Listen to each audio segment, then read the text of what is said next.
Jonah alerted me, and I didn't know this as a DeleteMe subscriber. DeleteMe has a lot of hidden plans.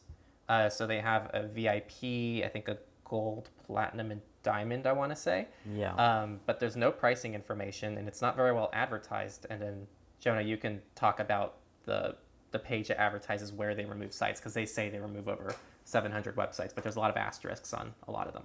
Yeah. So yeah, it's a big problem with Delete Me, in my opinion, that I forgot to bring up earlier. But they have this.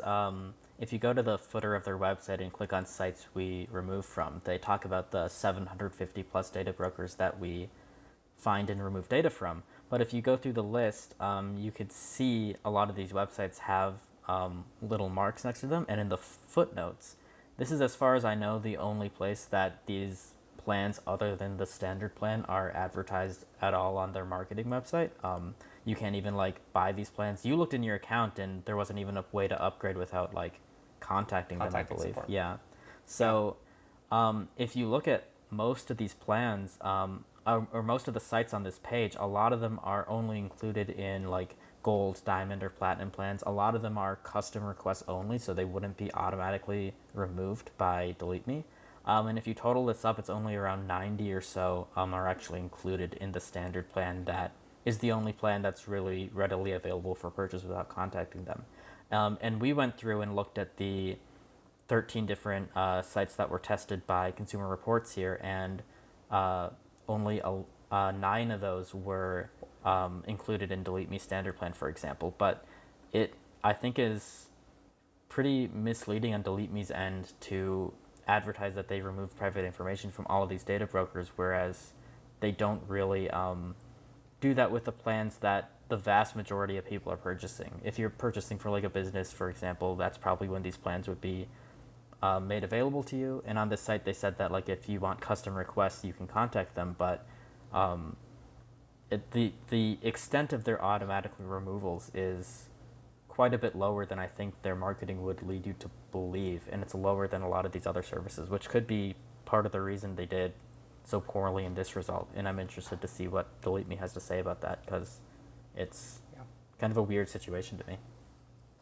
I agree. And I think, again, I crunched some numbers, very basic numbers, but again, 4 of them were not even included in their standard plan, meaning 9 out of 13 could have been included, which actually puts them at 69% as a max. So if you get Delete Me standard plan, if you're following the 13 services that Consumer Reports chose, the best possibility is 69%, which is still not quite outperforming manual. Mm-hmm. So that's best case scenario. But then it does match easy opt outs, but then easy opt outs is still like a fifth of the cost, or I think even cheaper than that.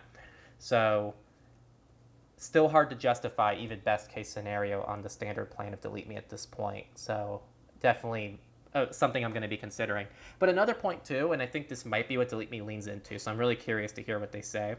If I was Delete Me or any of these services, I probably would be attacking this research over the choices of which providers they pick to analyze. They only use 13 services.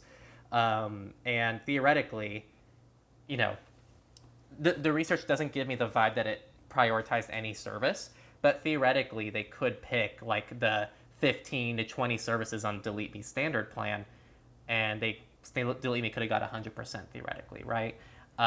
So the research can definitely be tailored in any particular way towards one of these providers, depending on the provider that these people choose to remove, if that makes sense. Yeah, I think that's fair, and I do want to know how Consumer Reports chose these sites, but at the They same said time, oh, I what's that? read into that.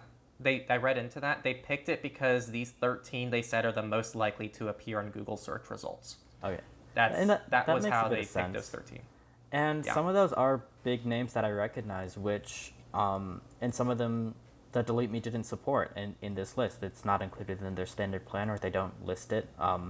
It's actually only, well, Intellis was like one of them that's not even listed on here at all in any of their plans, where Intellis or PeopleConnect.us, which is Intellis's other website that they search, that they have results on, neither of those domains show up on this list that Delete Me removes from. And that's one of the largest data brokers. Like if you look at Yael's list on GitHub, for example, that's one of like the high priority ones that you need to remove your information from, but it doesn't seem like DeleteMe covers it at all. So I'm I'm looking at this at the exact same time as I'm talking. Intellius does have addresses.com, and that one is listed on DeleteMe's, but that's custom requests only, so it seems like that's also not included in their standard plan. So yeah, a lot of exceptions, I would just say, with DeleteMe in particular, which I think is really strange in their marketing. Thanks for watching this Techlore clip. This is actually a clipped version of a full-length video that talks about this topic a lot more thoroughly. So if you want to check out a lot more digital rights content, check out the main Techlore channel, and we'll see you over there.